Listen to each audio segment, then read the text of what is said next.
Alright, Chapter 15, how to use the Details View and Forms View controls. These two controls deal with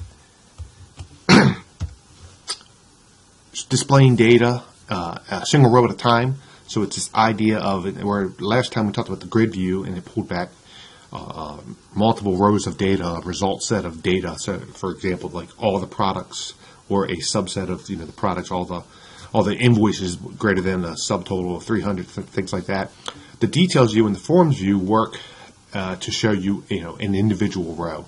And the benefit of that is it's helpful to use in master detail records or pages. So you can say, show me all my customers. And then as you click on each customer, you show the orders for that customer, or show me all my, all my invoices. And as you click on each invoice, you see all the details of the line items for each invoice. So those kind of applications, this is really good for. So we're going to talk about both. We'll talk mainly about the details view, but the form view is very similar to it. And there's just a few differences, so we'll point out the differences later, but they're very similar in nature. So we'll talk about how to display a single row of data, how to do the create, edit, delete, insert. So this is something we didn't have out of the box with the grid view control, but we do have with the details view and the form view, which makes sense because you're actually you have access to an individual row that you can insert all the data into. Again, these two controls support templates for customizing each individual field. So if for example, you have a state and you don't want just a text box, which is the default, you want to drop down so you can pick from a list of states, you can use template editing to change that. Or if you wanted to add validation type controls, you could use a template and then add a required field validator or something like that. There's some modes of the details view control. So there's, read-only mode, which is the default. Then there's edit mode and insert mode. So we'll talk about those.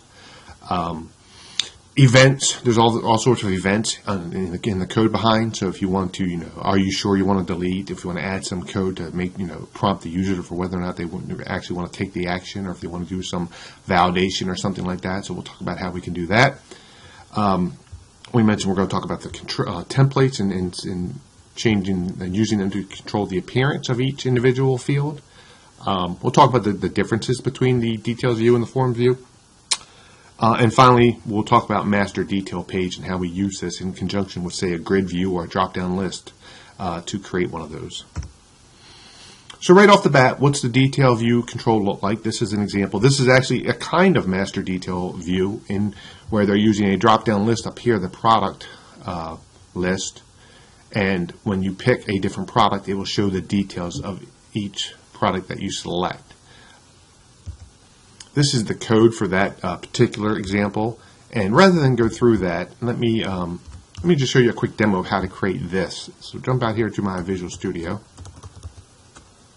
and we'll do a brand new website.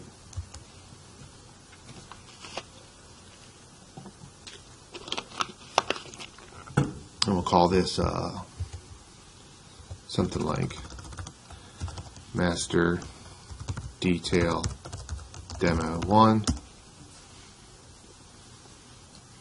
And we're going to need to add some data to this, so we'll add a database. Now I could go create one from scratch, but I'll just add our existing. Let me actually add my app data directory so I can pop it in there. So which folder do we want? That special app data, so it knows when we drop a database in there to connect to it. And then now we'll add an existing database item that we have. So I'll go out to my Murachs directory and grab my Halloween database.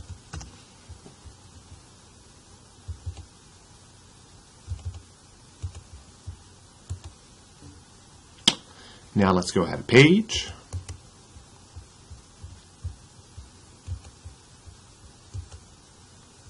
Default is fine.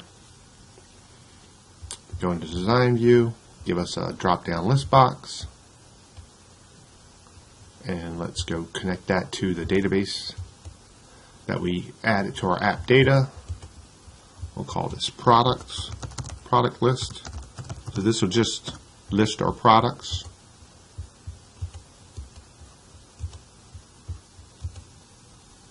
Save it in our web.config for reuse later.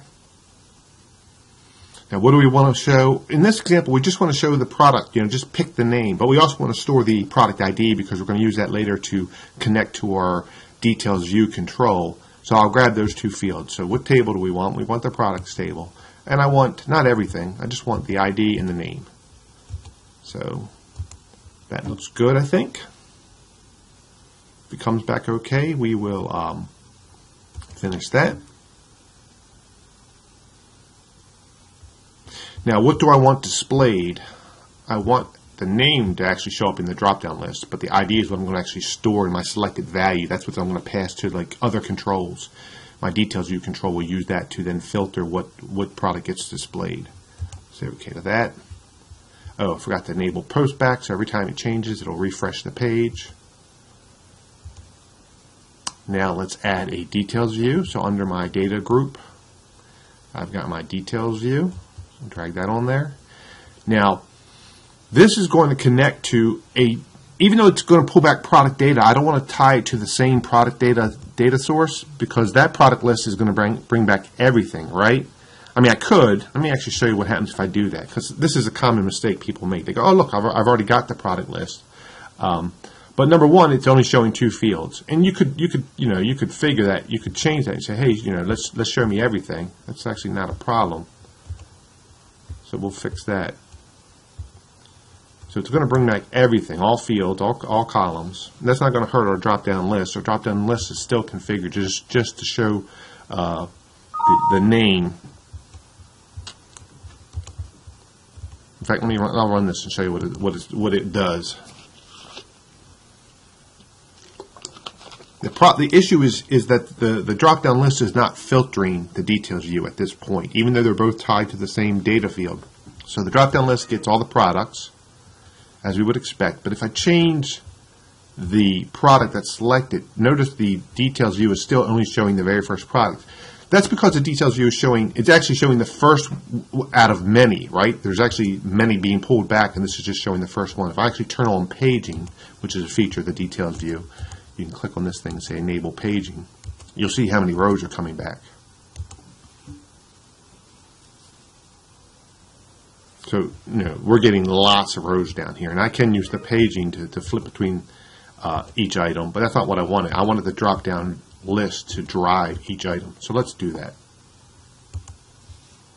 So I'll come in here and I'll say, hey, what I really want to do is I want this to not be tied to the current data source, and I'm configuring the current one. I don't want to reconfigure this. Actually, I do want to reconfigure this because I want this to go back to the way it was. I just want the two items there. Finish that guy. But what I want to do is I want to change. I want this guy to be tied to a whole nother data source. So let's create a new data source for this guy, and we want this guy to be not the list of our products, but the product details. And in this example, and I can reuse the same connection string because it is connecting to the same database. But what I want here is everything, but not. I want all columns, but not all rows. So I'm going to say, hey, only show me where the product ID is equal to whatever they chose in the drop-down list control. So we'll add that as part of our where clause. And so this data source will now only pull back whatever gets chosen. And I can't think of a product ID off the top of my head. See if that one's one. Probably not. That's okay. Let's finish it and run it.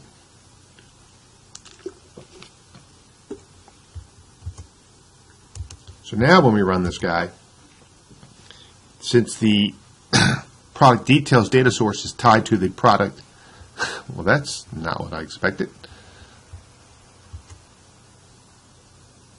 There we go. That was weird.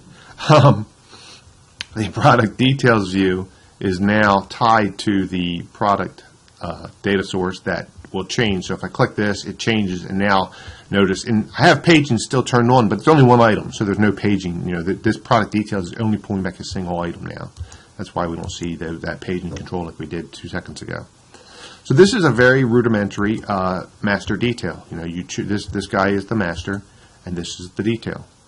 Now, the cool thing about this is that the details view form has all this capability for create, read, update, delete. So what I can do now is I can say, hey, details view, I want to be able to do editing here. So in order to do that, a couple things have to happen. One is my data source has to fill in or support all the objects all the SQL objects that need to do, the insert statement, the select statement, the update statement, delete statement.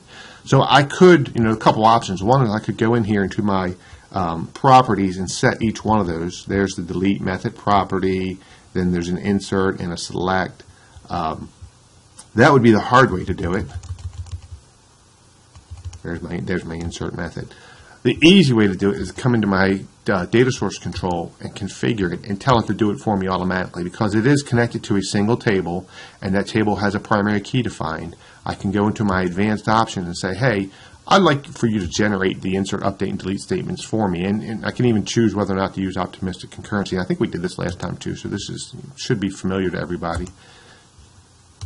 Now that we've told it to generate those insert, update, and delete statements for me, notice I get down here. Now I can not only enable paging, but I can say inserting, editing, deleting. They're all now available to me. So when I run this guy, I get a fully fledged database web application where it does create, read, update, and deletes for me. Right? If I want to change how many Freddy arms I have, looks like I have 200. I'll say, I've actually got, maybe I sold 50 of them. So let's update that. Now it's 50, and I could go find a different guy, hippie, and we can edit that. Maybe we've got only 20 of those left. Maybe we'll change the price since we only have a few left. I said 20. There we go. I can delete things, so let's see, do I have anything good in here to delete? No? Let's go add one, and then we'll delete it. So we'll add a product ID for, maybe there's a Dave mask. We'll call it DM01. It's the Dave mask. It looks like my face. Really ugly mask. This would be a FX effects. Notice, so I'm filling all this stuff in. This should be a drop-down list box, right? I shouldn't have to know what the category ID is. I'm guessing that might be an existing one. If I get this wrong, I don't have any error handling or exception handling yet, so I'll get some weird exception handling. Let me see if I can get all this right, and then I'll show you some of the exceptions that can happen if you don't fill this stuff in. We'll say we have 10 of those. We'll insert that. Okay, so that worked.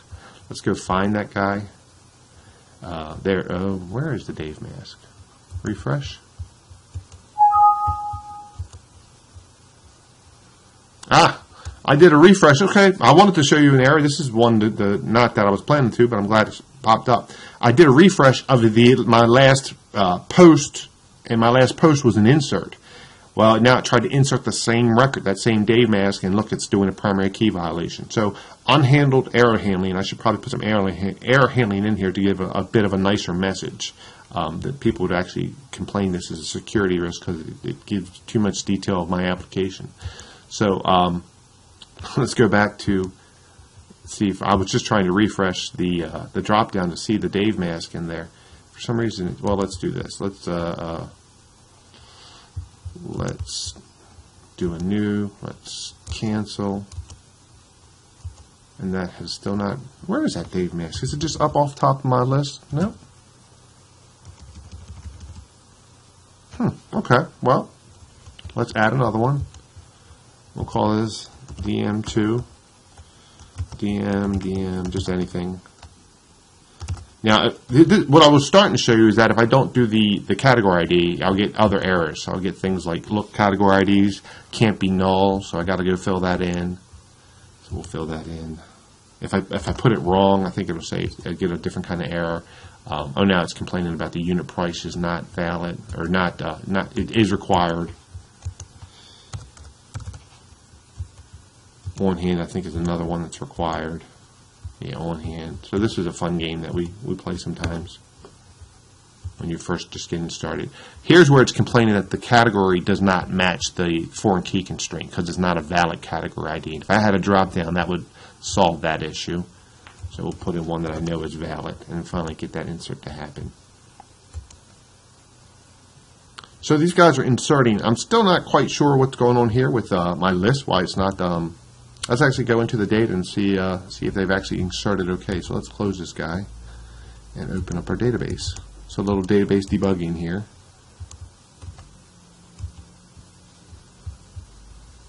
But this is good. This is another real world. If you ran into this issue, first thing I would do is actually go in to see if it actually inserted, because it didn't holler, but that doesn't necessarily mean it actually inserted properly. So we'll go in here and we'll actually look at our products through our Server Explorer and see if those two items actually inserted. And there they are. There's Dave, Mask, and DM. So now let's run this guy.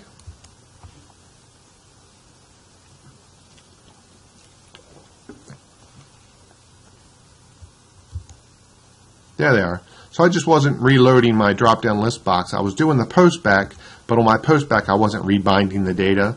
So we could fix that if we went and we refreshed the drop-down on every, which is probably, from a performance standpoint, may not be the best thing. But I guess what we should do is in our code, when we click on new, we should then fire off a new data bind on the drop-down list box, so it gets refreshed from the database.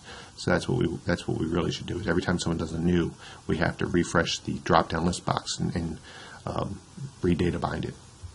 All right, jump back to our slides for a second. So I went through a bunch of stuff there. Let's see.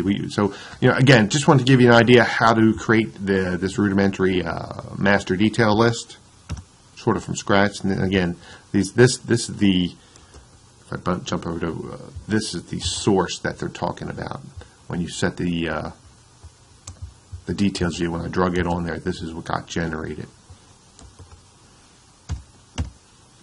There's 3 modes of the detail view control. Read only is the default. So if I go into my design view, when I first run this thing, notice it's in read-only mode. I can't edit just yet. I actually have to click edit to change it to edit mode, and I have to click new to change it to insert mode. So that's insert mode, and this is edit mode. But if I wanted if I wanted that to pop up first, I certainly could go into my modes here. So I've got my details view control highlighted, and then go look for that mode. So the default mode is read only. We could change it to edit, change it to insert. So if it's edit, then it just comes up in edit mode. So now we're automatically right into the edit mode. Now this is weird because if I cancel, it's still automatically the default is edit mode. So I really need to, if I did this, I need to have some other button or some way to get back to read only mode. And additionally, if I did the insert mode, same thing. So now the default is insert, and I could go and enter a record. But if I click cancel, again, the default is insert. It just goes back to insert mode. All right.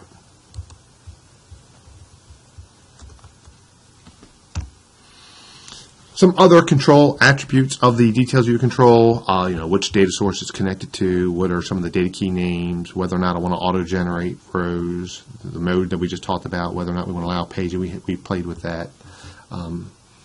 Some other elements, fields. These are all just different properties you can play with. These are some of the markup controls that make up the details view control. So if I want to add, other fields, bound fields. So if I flip over to my source again, that's what you're seeing. These make up. You got a details view control, and then part of the details view are some of these bound fields. Now, typically I wouldn't go in here and enter. And you can certainly come in here and say, "Oh, I've got another bound field," and just start typing it in, and IntelliSense will help you out a little bit. But then you've got to go, what's my data field, and specify all that stuff. So I typically wouldn't do that. Typically, if I want to add or remove a bound field, I'd go into Design View and use the wizard to help me. I'd say Edit Fields, and then I'd come and say, oh, there's my, I've got name already, I've got long description. Maybe I don't need both long and short, right? So let's go remove, looks like I removed short description. But then later, if I want to come back and add it back, I'd go click on it and add it back, and now I've got it added back, and I can do all the other property settings here if I wanted to. This is simply a details view that's had paging turned on, so we kind of looked at that already. And there's all sorts of options to change the look and feel. We had numbers by default, but you could change it to the arrows or whatever you want. This is the resultant HTML text when you turn on, when you allow paging equals true, and what mode of the display for the paging controllers. So more information about a master detail page. Typically it lets a user choose an item, and then there's another control that displays the details. So we did a drop-down list that allowed the user to pick an item, but you could also do it using a grid view control. And the exercise at the end of Chapter 15 actually makes use of a grid view control for that purpose as well. Retrieves all the items. We usually use another data source to then, we have one data source to kind of give us the list of all items, another data source that gives us the detail of it, the specifically chosen item. Details view is great for just showing that, and also forms view as well. It's just another alternative. Underneath, when you connect those, it uses the where clause and the SQL parameter, and that's exactly what this is showing us. So we did that already. These are the automatically generated command buttons when I turn to one. So when I went into that advanced on my data source and I said, hey, generate, insert, update, and delete, then then I enabled that on my my details view. The edit, delete, new buttons are what we got. And then there's also update, insert, cancel, depending on what mode you're in. And these are just the attributes. You can say, do I want to generate an edit button? Do I want to add a delete button? True, true, true. And that's all, again, by clicking on this guy and checking those off, then the source will reflect whatever I chose in my my smart menu. If I want to add a field, we kind of walked through this already. By clicking add a field, I can choose what kind of field I want to add, what header text I want to have, what kind of field I want it to look like, whether it's a button. So right now, my fields, they're all just text boxes, right? If I look over here, they're all bound fields. They're all displaying data from the database. But they don't all have to be that way, right? I can click add. I just added on hand twice, I think, right? There's on hand and there's on hand again. We don't want that. But I can certainly come in here and say, hey, let's add some other fields, add a new field. And then here's where I can choose, do I want it to be a bound field, or maybe I want it to be some other kind of field. Maybe I want a button to do something, right? And then this button is, I don't know, go to new page or something. See more detail, who knows? See all orders, maybe. And then when you do that, it adds the button so that you could then put some code against that button to bring up another page that maybe shows different kinds of detail. Right now it doesn't do anything, but that would allow you to do that. It gives you that link. So I double click on that, and so here I could say response, and change it to my more details page.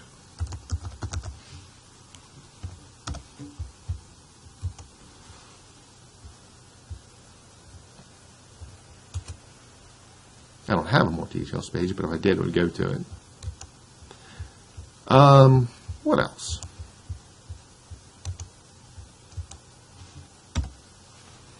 There's the code that gets generated when you add a button, such as a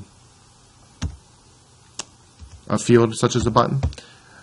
These are all the events raised by the details view control. So these again are just like a button click. When you click a button, if that someone added an item inserted, then there's a method for that. Item updated, page changed, and so you can write code against all of these. And a good example I gave earlier was after we insert an item, we should probably have some code that says refresh the item, the drop-down list box. So if we wanted to, let's actually see if we can fix that.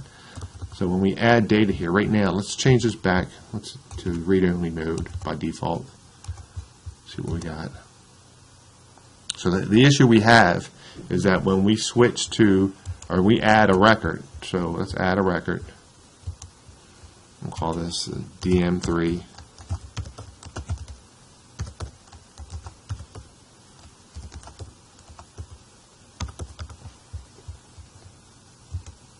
but insert's okay, but it doesn't show up in our drop-down list, right? So let's fix that. So when they do an insert, so we'll go over here to our properties window, and I'm going to use lightning bolt to show me all the events that are associated with this control. So I'm looking for items inserted. So I'm going to wait to, and then the difference between in and it, so inserting versus inserted. Inserting happens, as it's being inserted. So you can cancel the insert. You can say, or a better example would be delete it, or deleting. Hey, do you sure you want to do this? And you could cancel it. Inserted happens after the insert, and that's exactly what we want. So we'll go in there.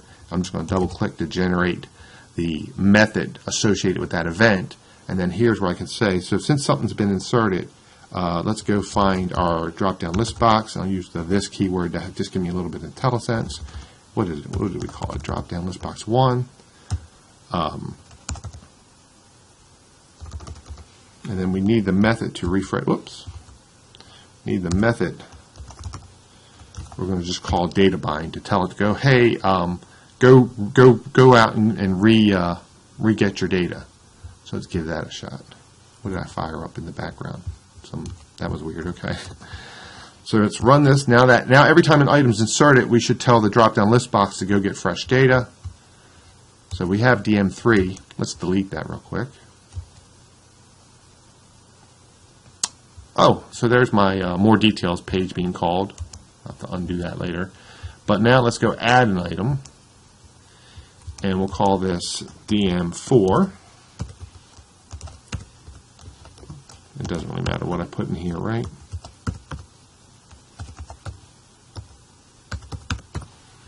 Now when I insert this guy, it should have called this to read data bind, and there is that DN4 I just added. So now we've solved the problem of when we do an insert, we're rebinding the drop-down list box, and we use the insert event, item inserted event, to do that. All right. And this is some more examples in your book for other ways you might use some of these events. Item update, it goes in here and it checks to see that there was no exception. If the exception's not null, then there's a problem. If affected rows is equal to 0, that means the update didn't happen. And then here it's doing exactly what I just did. Even after an update, we should rebind the drop-down list box because we want that to reflect it, the changes. This is the details view in edit mode without templates, what we've been doing so far. If we want to add templates, we can do things like show a longer, multi-text view of the long description. We can have drop-downs of the category, so we would then tie that to a data source. So the templates give us that finer-grained control over the display of each field. And you've got the templates similar to what we've seen with grid view, where you have an item template, an edit template, an alternate item template, an insert, a header. And this is just some example of the code that gets generated when you start customizing the different templates. So in this example, in the edit template, we're using a text box. And down here, we're still using a text box for insert. So here, and this is, I believe, from exercise 15.1, they're actually using a grid view for you to select each item, and then the details view to show the detail. But what we do, let's see, yep, they're showing that. So a grid view is tied to one data source, and then the data source is showing all the items from the Halloween database, and then data source 2 shows the product detail. Data source 3 shows categories, and that gets used twice because we've got two drop-down list boxes showing categories, one inside the template and another, I think, in the, as I skip through here. Let me go back. One, when you edit this guy, right, the category is going to be a drop-down list, and then there's another one, I forget where the other one is. Let's actually take a look at that. Jump back out to our code. Let's open up exercise 15.1. It would help if I stop debugging.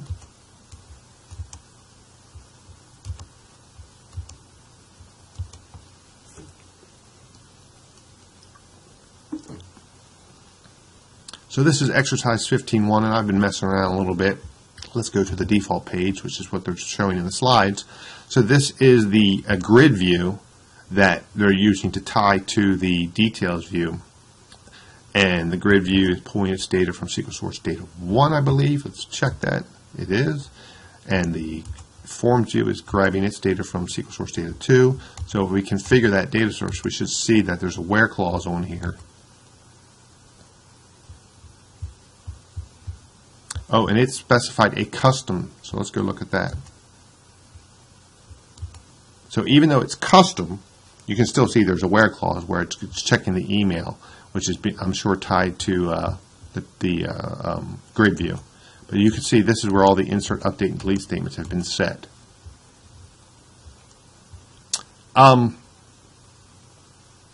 Let's run this and see what it does. So now, as we select each item from our grid view, you see the details view show the details, and when we click edit, it's using that template to give us a drop down of the state. So we're not just having to type every state in.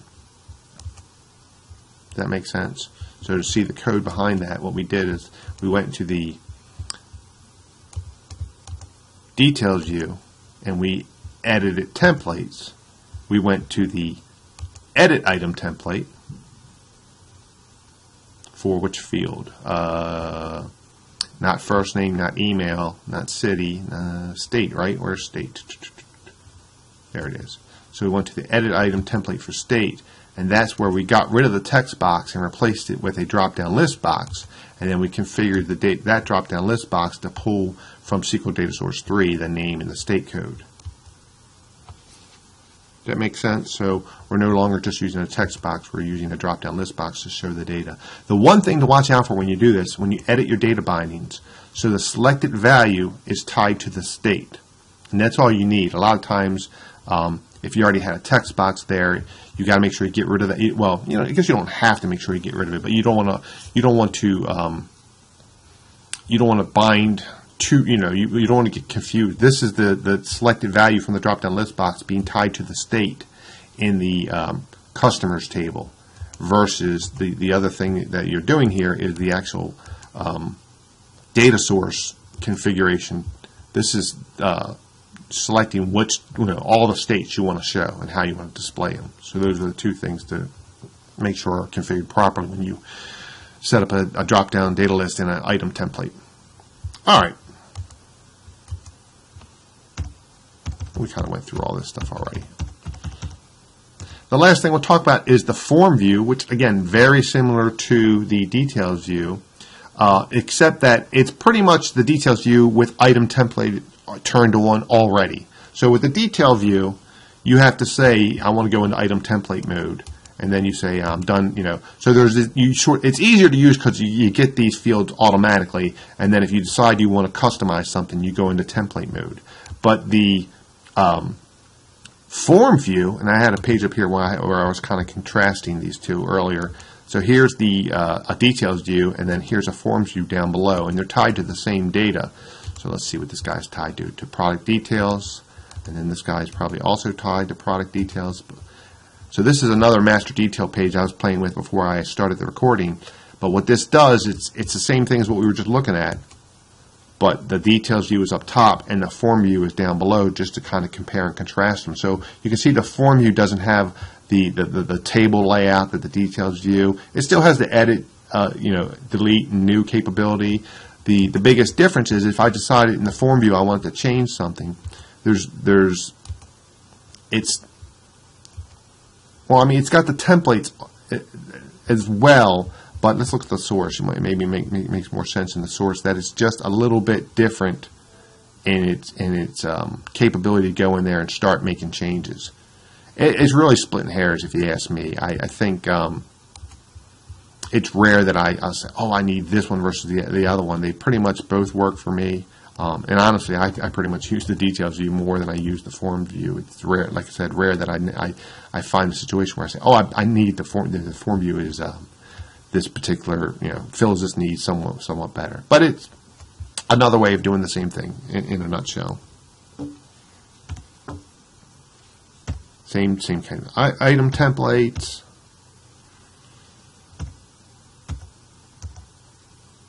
So in the book, to give you a feel for one versus the other, they do an exercise, I think it's 15.2, they do a slightly different application. And in that one, if I scroll down to the back here, they use the form view to display detailed data versus exercise 15.1, they use the details view.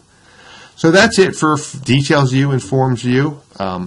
Give exercise 15.1 a try and exercise 15.2 a try. And if you have questions, feel free to ask me in the live meeting or shoot me an email. Thanks.